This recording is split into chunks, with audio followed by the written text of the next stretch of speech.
परमहंस सद्गुरू स्वामी मकरंदनाथ महाराज यांचं प्रवचन 11 ऑगस्ट। परमात्म्याचे स्वरूप एक।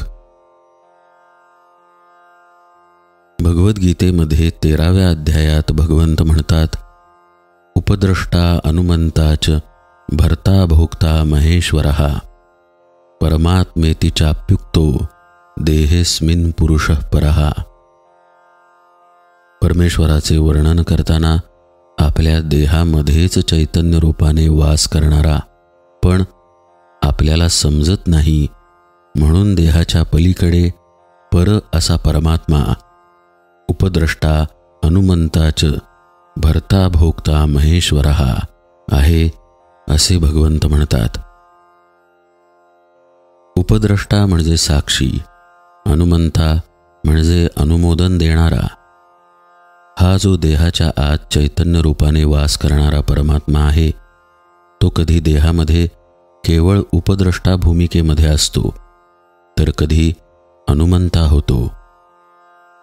तो साक्षी होतो तेव्हा त्याने स्वतःला बाजूला काढलेले असते।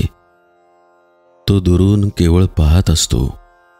ध्यानात विचार बाजूला सारण्यासाठी साक्षीत्वाचीच कल्पना आहे, पण व्यवहारात देखील तो कधी-कधी साक्षी असतो।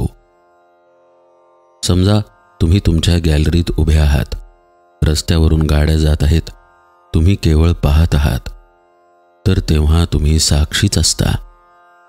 कधी तुमच्या मुलाकडे त्याचे मित्र आले आहेत, त्यांचे काही बोलणे चालणे सुरू आहे आणि तुम्ही त्यांच्याशी 2 शब्द बोलून बाजूला होता किंवा केवळ तिथे बसलेले असता, म्हणजेच साक्षी असता।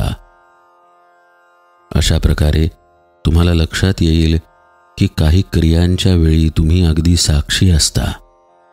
उदाहरणार्थ, तुमची पत्नी स्वयंपाक करते आहे व जो स्वयंपाक चालू आहे त्याचे तुम्ही साक्षीच असता। जो साक्षी आहे तो आपल्या आतच असतो, त्याला परमात्मा म्हणतात। तो कधी साक्षी असतो तर कधी तोच अनुमंता होतो। स्वयंपाक झाल्यावर तुम्ही जेवण जेवत असताना म्हणता, काय छान भाजी झाली आहे, मस्त, आज जेवण छान झालंय, तर आतून अनुमोदन देणारा तोच असतो।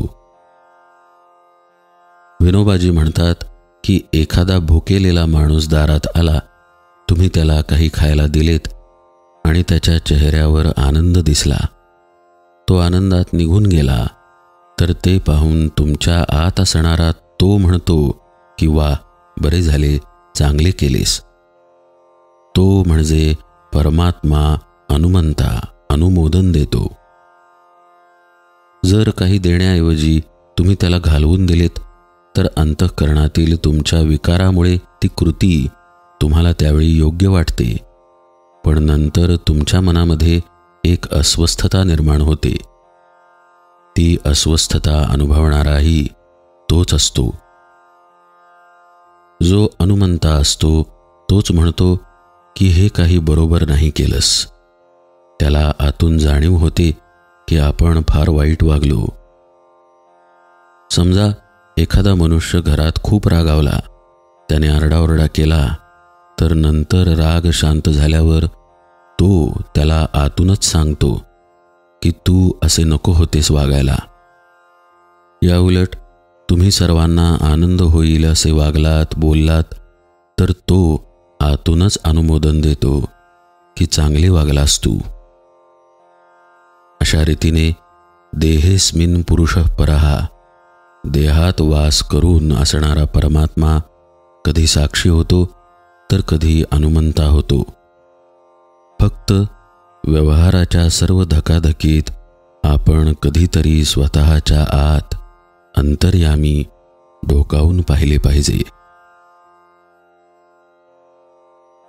परमहंस सद्गुरू स्वामी माधवनाथ महाराज की जय। सब संतन की जय। जय जय रघुवीर समर्थ।